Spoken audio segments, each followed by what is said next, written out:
우리가 3주 동안 이 신뢰함 얘기를 계속 나누지만 날 때부터 여러분 맹인이 되었더니 사람은 힘들지만 우리가 지난주 보았지만 바리새인한테 이 맹인을 데려갔잖아요. 그렇죠?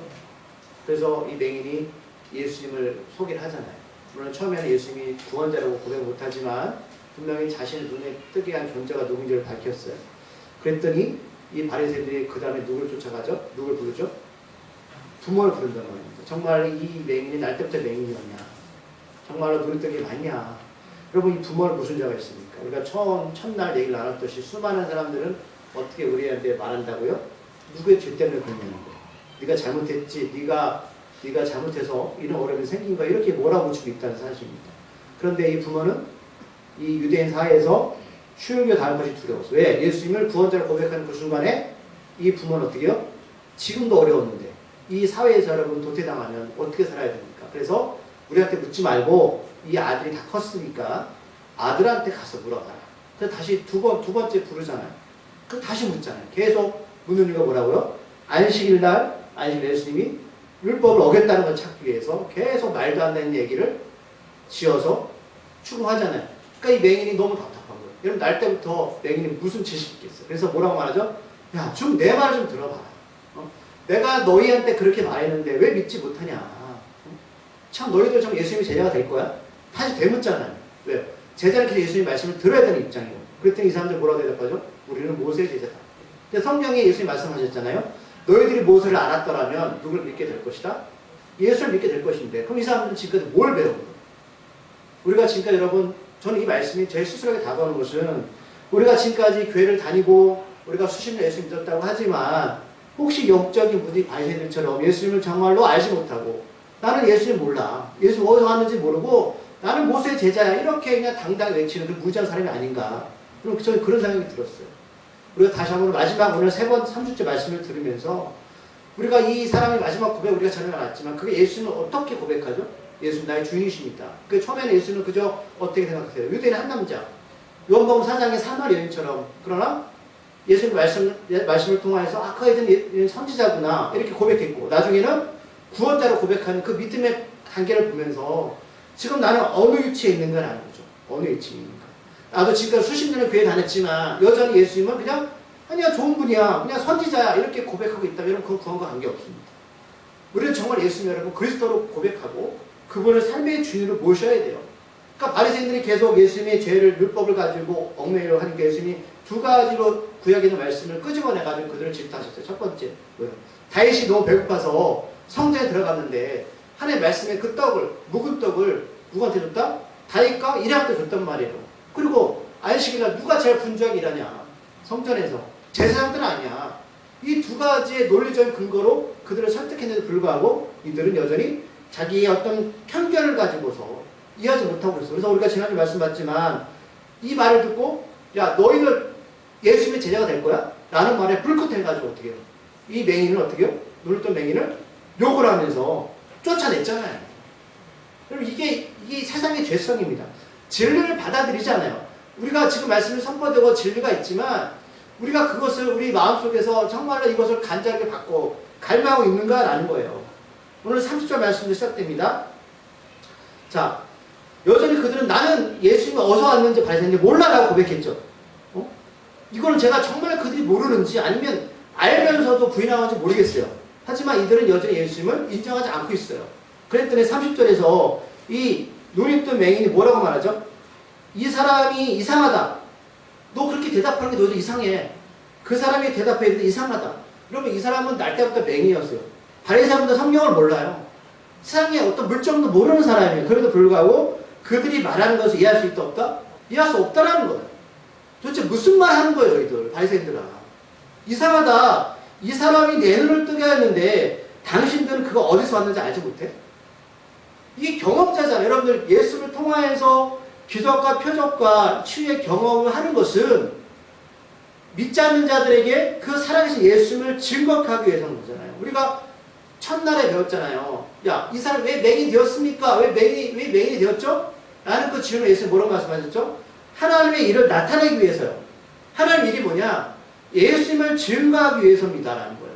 물론 받아들인 입장에서는 이해할 수 없어요. 왜 내가 이렇게 살아야 되는데 나는 좋은 환경 속에서 예수님 믿고 싶고 그들에게 예수님 증거하고 싶어 라고 말할 수 있겠지만 여러분 하나님의 관점은 다르다는 거예요. 여러분들이 이렇게 살아가는 그 모든 것들은 하나님의 계획은 뭐냐면 나를 통하여서 어떻게 해요? 예수님을 증거하는 거죠. 왜? 사람들은 이상하다. 믿지 않아요. 예수님이 누군지도 모르고 예수님이 정말 인격적으로 받아들이지 않아요.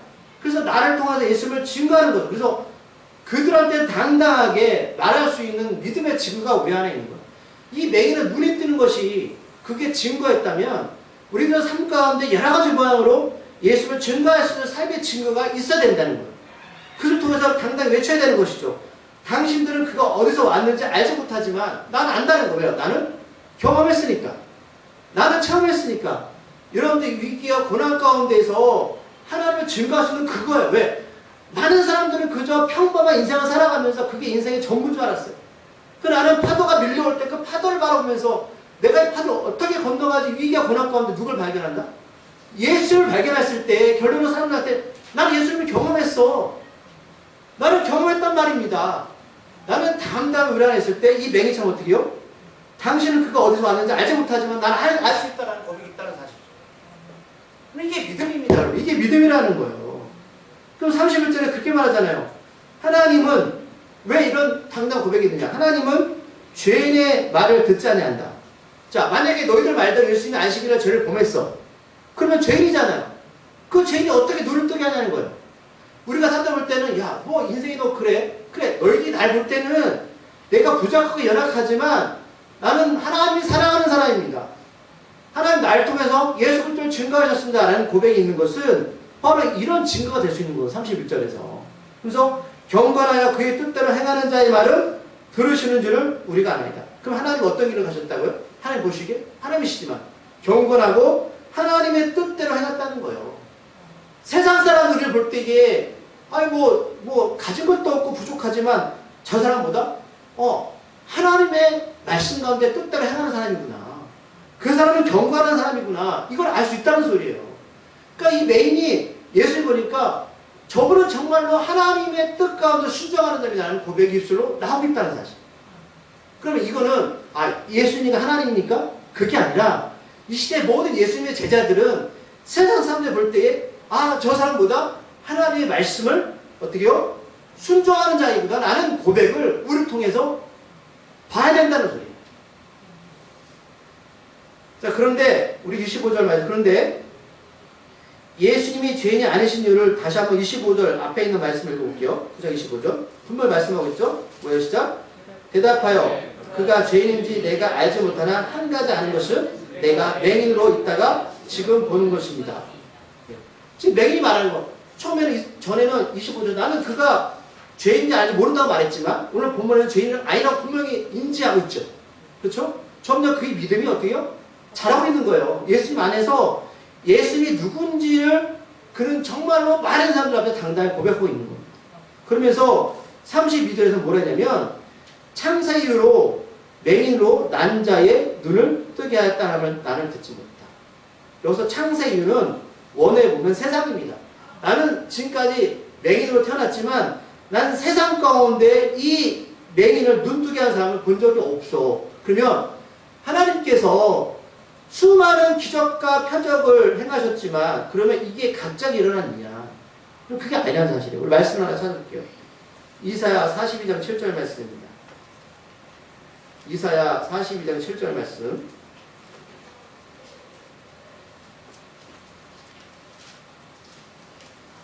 이사야 42장 1017쪽 펴시면 돼요. 1017쪽 오늘 꽂아 놓으시고 이사야 42장 7절 말씀. 이사야 40 어떤 말씀이냐면 42장은 예수님이 이 땅에 오셔서 어떤 일을 하실지 나타나실 말씀이 나타나 있어요. 이사야 42장 7절.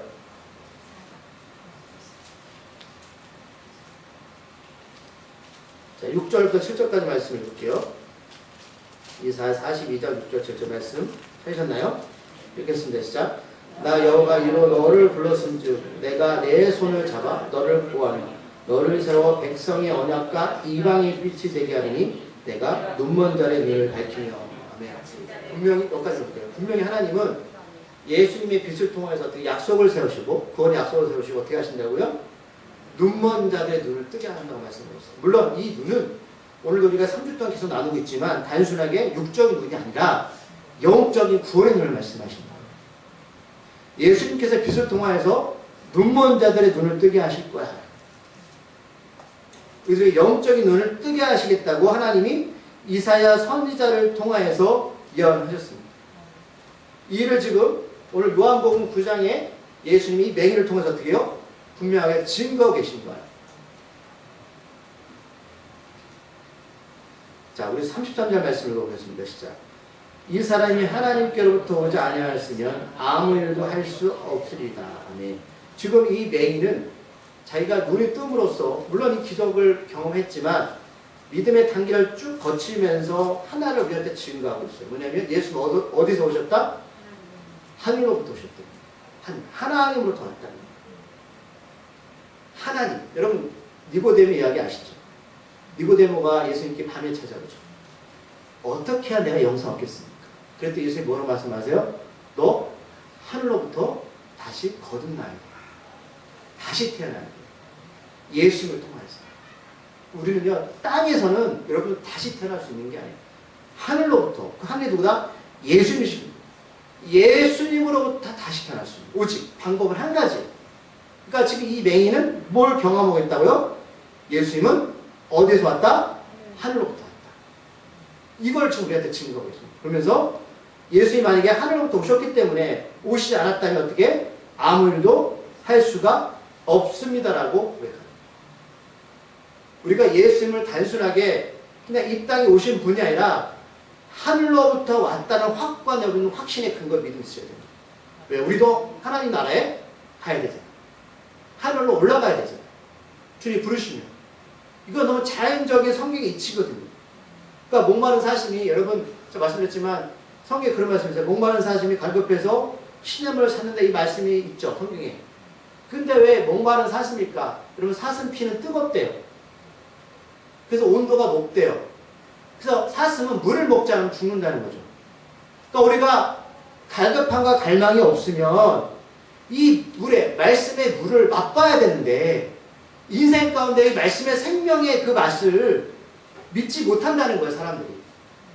예수님이 어디로부터 왔는지를 확신하게 우리한테 있다면 우리가 이 땅에서 어떻게 살아갈지도 방향 목적성이 분명하게 우리가 나타날 수 있다는 소리입니다. 우리가 살아가는 이 삶이 여러분들 방해 같은 인생 가운데서 여전히 내가 지금 피 빼고 어려울지라도 우리가 가야 할 길은 분명한 하나님의 나라이기 때문에 그 길에서 우리가 오늘 하루도 그 위기와 고난과 역경을 당당히 걸어갈 수 있는 능력이 생긴다는 거예요. 이 맹이 우리한테 그것을 증가하고 있는 거예요. 예수님은 하늘로부터 오셨습니다. 하늘로부터. 우리 옆에 있는 말씀을 또 찾아볼게요. 요한복음 6장 48절 50절 말씀.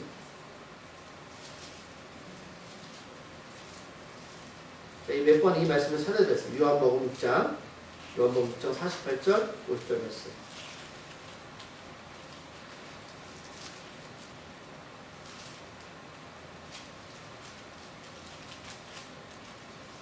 찾았나요? 읽어볼게요. 시작. 내가 곧 생명의 떡이며 너희 조상들은 광야에서 만나를 먹어서도 죽었거니와 이는 하늘에서 내려오는 떡이니 사람으로 하여금 먹고 죽지 아니하게 하는 것이다. 아멘. 예수님 자신을 생명의 떡으로 비유하셨고, 그렇죠? 광야 가운데 인생 가운데 살아가면서 이들이 하늘에서 하늘에서 왔잖아요. 이 만나를 누구로 말씀하시는 거예요? 예수님 자신을 말씀하시는 거예요. 내가 바로 만나야. 그러면서 하늘에서 내려오는 떡은 사람으로 하여금 먹고 죽지 않게 만드는 것이야. 그럼 예수는 보이지 않죠? 우리가 말씀을 지금 왜 듣고 있죠? 이 말씀은 바로 만나 예수님이에요. 우리가 이 땅에서 생명을 유지하고 생명을 소생시켜 가는 것은 이 말씀 없이 여러분 될 수가 없다고 말씀하는 거예요. 구약에는 만나를 육신적으로 먹었지만 이제는 말씀의 떡을 우리 가운데 여러분 받아들이고 그것을 믿으면서 갈 때에 우리가 살아가는 소망이 생긴다니까요. 자, 우리 34절 말씀 읽어볼게요. 시작. 그들이 대답하여 이르되 내가 온전히 죄 가운데서 나서 우리를 가르치라 하냐 하고 이에 쫓아내어 보내며. 그럼 이렇게 반응하는 것은 여러분 두 가지예요. 정말로 이 뜻이 뭔지를 모르거나 아니면 이 뜻을 이해하지만 지금 자신들이 이것을 여러분 여기서 인정해버리면 어떻게 되죠? 무너지는 거예요. 무너지니까 어떡하죠? 쫓아내야죠.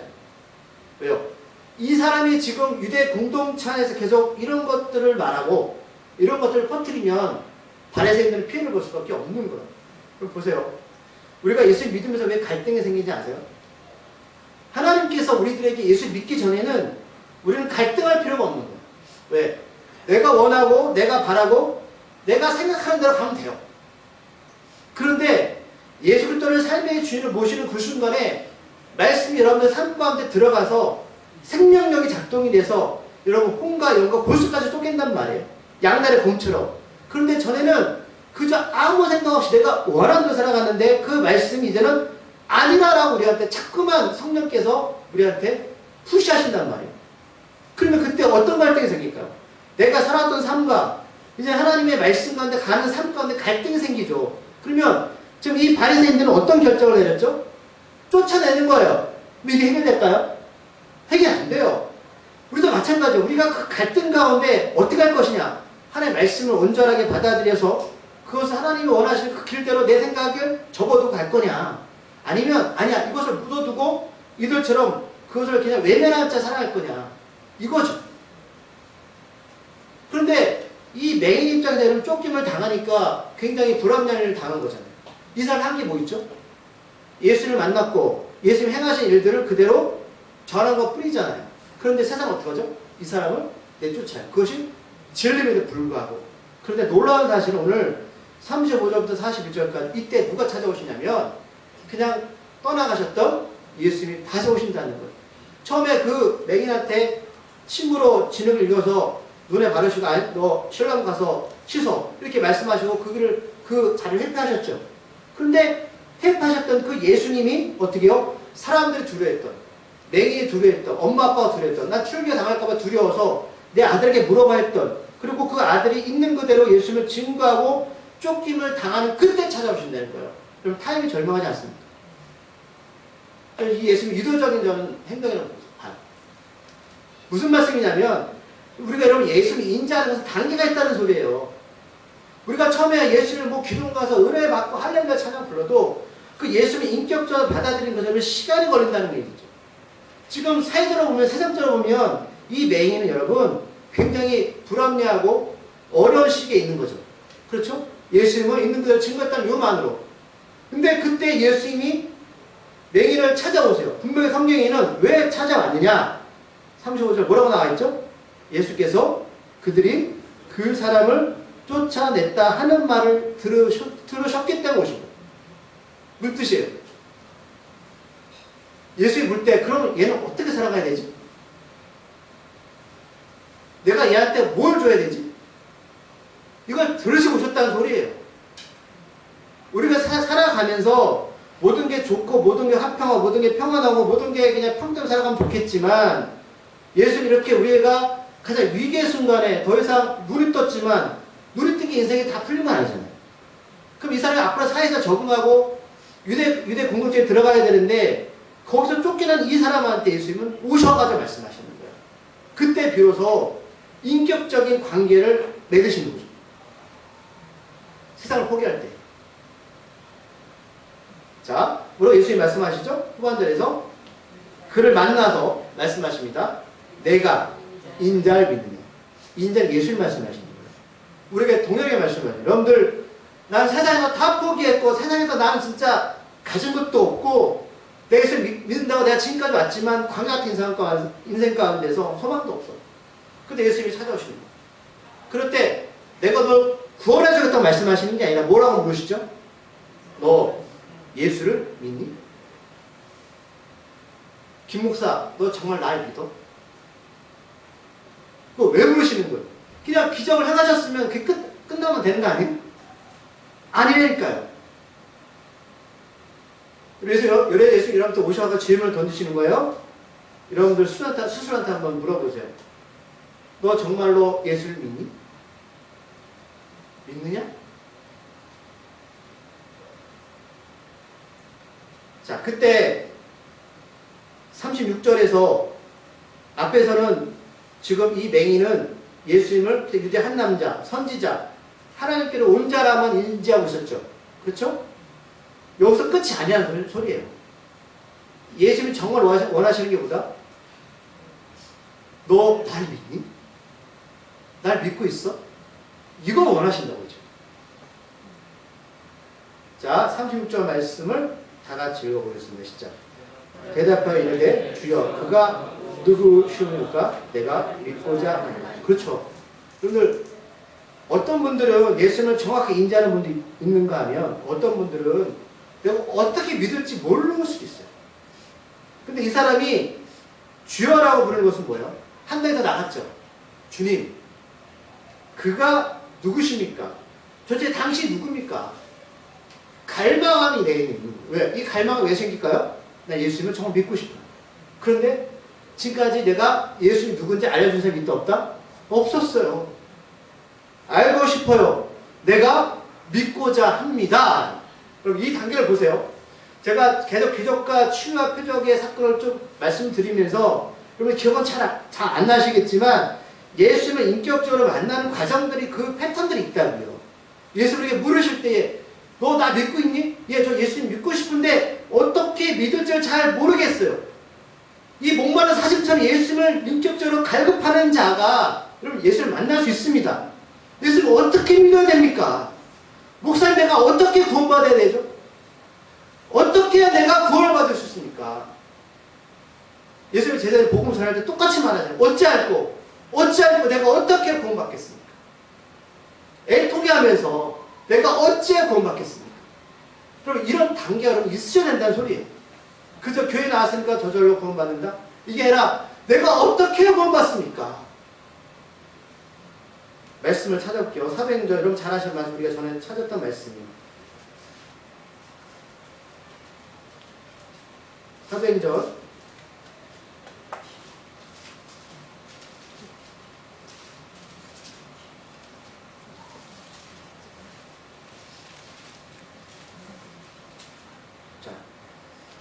2장 36절 37절 말씀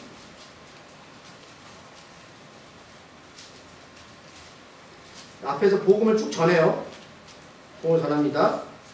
사도행전 2장 36절 37절 말씀 읽어볼게요. 시작. 그런즉 이스라엘 온 집은 확실히 알지니 너희가 십자가에 못 박으니 예수를 하나님이 주와 그리스도가 되게 하셨느니라 하니라. 그들이 이 말을 듣고 마음에 찔려 베드로와 사도들에게 다른 사도들에게 물어 이르되 형제들아 우리가 어찌할까. 복음이 선포되었을 때 여러분 이 사람들의 반응이 뭐냐면 애통함을 느끼면서 제가 어떻게 해야 구원받습니까? 제가 어떻게 해야 내가 하나님 나라 갈 수 있습니까? 나는 갈급함이 있었다는 거야. 아까 우리 다시 넘어가면 9장에서 똑같은 얘기 하는 거 아니겠어요? 요번 9장에서 이 맹인이 그죠? 뭐라고요? 주여 그가 누구시니까 내가 믿습니다. 내가 어떻게 믿을 수 있습니까? 라고. 그런 질문을 하면 영적인 면이 있어야 된다는 소리예요. 자, 37절에서 예수님이 답을 주시죠. 7개 시작. 예수께서 이르시되 내가 그를 보았거니와 지금 너와 말하는 자가 그니라. 자, 지금 예수님과 눈뜬 맹인이 대화를 나누고 있어요. 말하는 거예요. 너 지금 나 보고 있지? 지금 너와 말하는 자가 그가 바로 내가 예수야? 그럼 여러분 지금 예수님 보이지 않아요? 보이지 않죠? 그럼 목사님 이 사람 예수님 봤으니까 하잖아요. 예수님과 대화 나눴으니까 믿는다 안 해요? 맞아요. 근데 지금 우리가 지금 누구 말씀 나누는 거예요? 우리가 지금 누구 말씀 나누는 건가요? 하나님 말씀이잖아요. 다른 거예요? 그럼 예수님이 지금 이 맹인과 대화하는 것하고 우리가 지금 말씀 나누는 것하고 다른 건가요? 똑같아요. 지금 하나님의 말씀 우리가 나누고 있잖아요. 예수께서 이러실 때 내가 그를 보았거니와 지금 너와 말하는 자가 내가 바로 예수예요. 지금 제가 말씀을 선포하는 지금 이 자리에 예수님이 계십니다. 지금 말씀하고 계신 거예요. 내가 바로 이 맹인을 눈뜨게 한 존재야. 내가 바로 구원자야. 내가 바로 그리스도야. 내가 바로 구약에 기록된 너희의 구원자란 말이야. 내가 바로 하늘에서 온 자야. 내가 생명의 양식이야. 그럴 때 38절에서 이르되 주님 제가 믿습니다. 그리고 그 위에 뭐하죠? 절하죠. 경배, 예배자로 거듭났어요. 예배자가 된 거예요. 그럼 하나님께서 이스라엘 백성들을 애굽에서 왜 구원하셨죠? 물었잖아요. 우리 왜 구원하셨습니까? 그랬더니 하나님 말씀하셨어요. 내가 너희를 거룩한 제사장 나라로 삼을 거야. 예배자로 부른 거야. 똑같은 패턴이잖아요. 그럼 예배가 뭐냐? 구원받은 백성들이 예수를 모신 자들이 이 자리에 오기에 바로 여러분 그게 바로 예배자예요. 죄송하지만 여러분 우리 안에 예수님 없으면 여러분 그건 형식적인 예배가 됩니다. 영과 진리 예배가 아니에요. 찾아볼까요? 요한복음 4장 3만 여인이죠? 4장 23절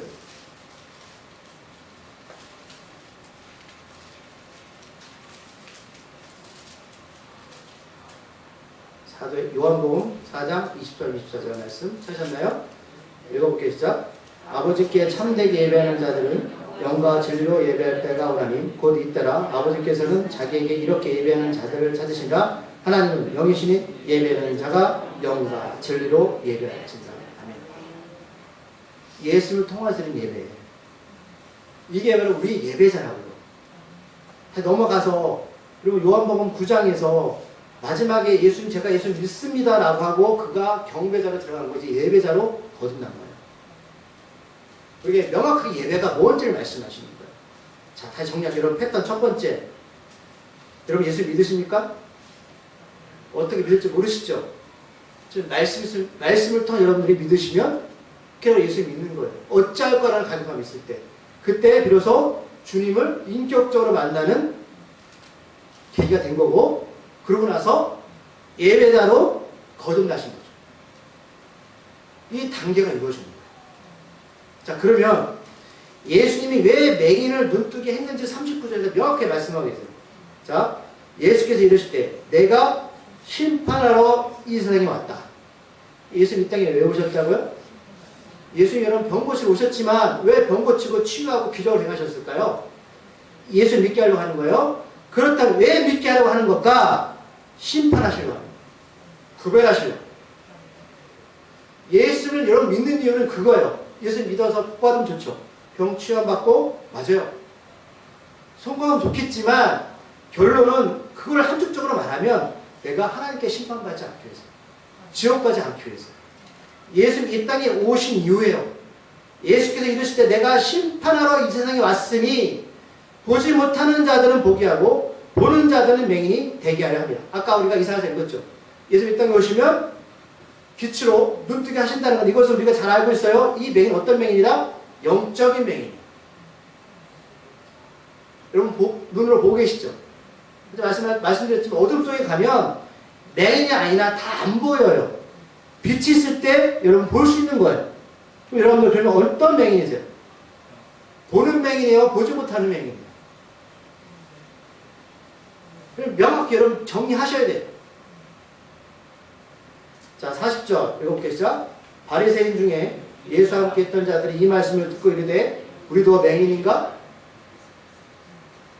그럼 맹인이세요 아니세요?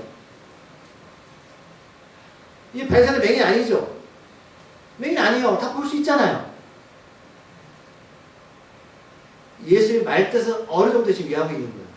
아, 우리가 뭔가 지금 잘못된 길로 가고 있구나. 41절 말씀, 우리 마지막 절인데 시작. 예수께서 이르실 때 너희가 맹인이 되었더라면 죄가 없으려니와 본다고 하니 너희 죄가 그대로 있다. 참, 하나님 참, 예수님 참 이런 말씀하시죠. 네? 여러분 이 사람들이 아까 40절에서 자기들이 정말로 맹인인 줄 알았다면 지금 어떻게 해야 지금 해야 되죠?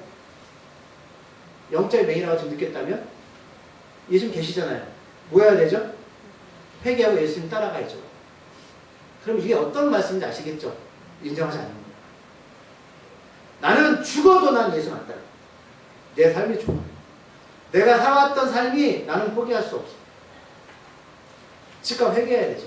말씀드렸지만 내가 지금 예수 앞에 계신다고 예수님 다 믿을 것 같으시죠? 아니요. 이 사람 안 믿어요. 안 믿어요. 그래서 41절에서 말씀하시죠?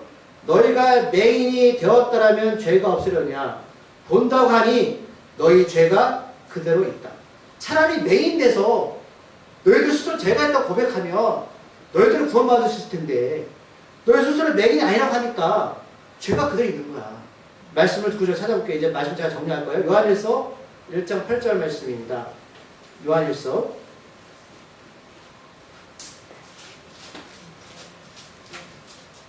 자, 387쪽 요한일서 1장 8절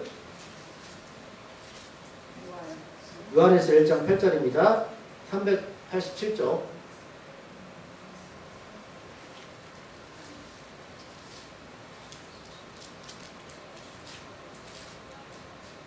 자, 뭐 1장 1절 말씀 읽고 8절 읽겠습니다. 태초부터 있는 생명의 말씀에 관하여는 우리가 들은 바요, 눈으로 본 바요, 자세히 보고요, 우리의 손으로 만진 바. 요한이 뭐라고 고백하죠? 태초 하나님 말씀을 세상을 창조하셨는데 여러분 요한이 이 창조를 봤어요? 뭘 통해서 봤다는 거예요? 말씀을 통해서 이 사람은 봤고요, 들었고요, 만졌대요. 그러면서 1장 8절에 읽어볼게요. 시작. 만일 우리가 죄가 없다고 말하면 우리 스스로 속이고 또 진리가 우리 속에 있지 않을 것이요. 지금 이 바리새인들은 자기의 죄를 인정하고 있어요? 안 하고 있죠? 그래서 예수님이 차라리 너 맹인이 있는 게 나아. 맹인이 나아. 그러면서 요한에서 1장 8절 뭐라고 기록하고 있다고요? 만일 우리가 죄가 없다고 말하면 그럼 스스로 속이는 자. 근데 지금 바리새인들은 스스로 속이고 있죠. 진리가 우리 속에 있잖아요. 그 안에 예수는 없는 거예요. 난 여전히 잘하고 있어.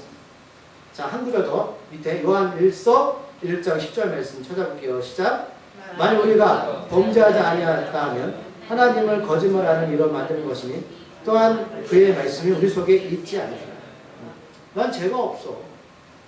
난 착한 자에서 구원받을 수 있어? 그건 예수 없는 거예요. 그렇죠? 거짓말하는 사람.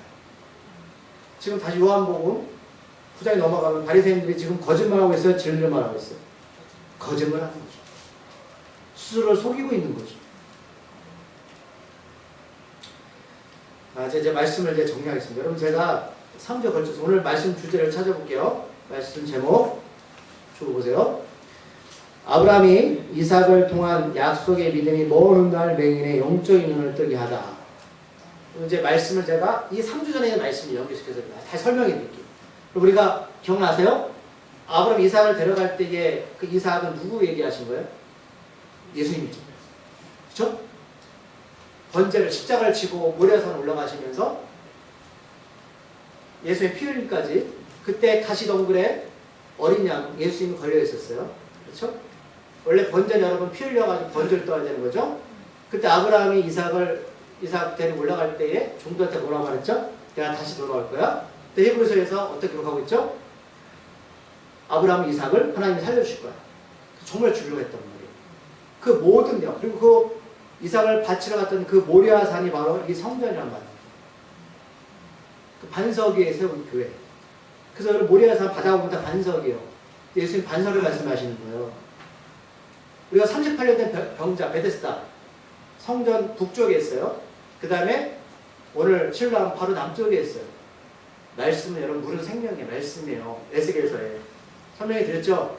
성령에서 물이 흘러나와서 모든 세상의 만물을 살리셨어요.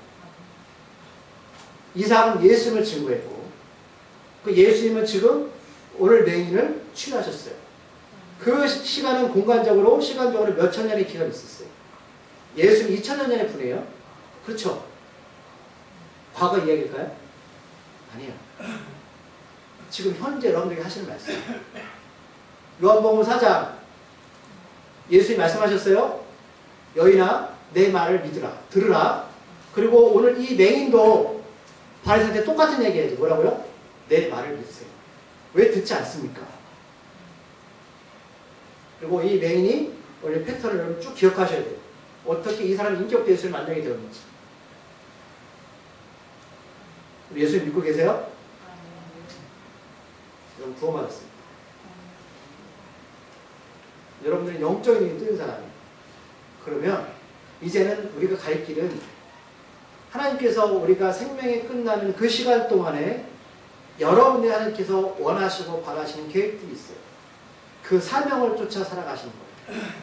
때로는 위기가 오고 고난이 오고 파도가 밀려와요. 그거는 예수 믿는 사람이나 믿지 않는 사람 똑같아요. 하지만 우리는 그 파도를 이길 수 있어요. 왜? 우리는 소망으로 살아가는 사람. 파도는 지나간다. 힘들지만 위기와 고난은 지나간다. 우리 생명의 그 끝나는 날, 오늘 예수님이 맹인을 만나신 것처럼 예수님 여러분들을 하나님 나라에서 맞이하실 거예요. 저는 그 나라를 소망합니다. 같이 소망하기를 바랍니다. 기도하시겠습니다. 하나님, 수천 년 전에 아브라함과 이삭의 사건을 통하여서 예수님을 우리에게 보이셨고, 오늘 이 시간 우리는 2000년 전에 예수님 이야기를 나눕니다. 이야기는 시간과 공간을 뛰어넘고 지금 우리들에게 하신 말씀입니다. 맹인은 처음에는 예수님을 그저 한 남자로, 그리고 선지자로, 이제는 주님으로, 자기 삶의 주님으로 인정합니다. 아버지, 우리가 이렇게 광야 가운데 모신 것은 바로 하늘을 바라보라고, 하늘에서 내려오는 그 일용할 양식 예수님을 먹으라고 하시는 뜻인 줄 믿습니다. 그 예수님을 인격적으로 우리가 받아들이지 않고 우리가 만나지 못한다면 우리는 그저 종교적이고 형식적으로 지금 사는 사람들입니다. 그리고 소망이 없는 사람들입니다. 아버지, 이 3주 동안 이 말씀을 마음판에 새기게 하여 주시옵소서. 우리가 이렇게 살아가는 것은 성경적, 사역적으로는 보면 비참할지 모르겠지만 분명히 하나님 말씀하십니다. 너를 통하여서 살아계신 예수님을 증거하게 할 거야. 아버지, 이 말씀이 우리 삶의 목표가 되게 하시고 목적이 되게 하여 주시옵소서. 예수님의 이름으로 감사기도 드립니다. 아멘.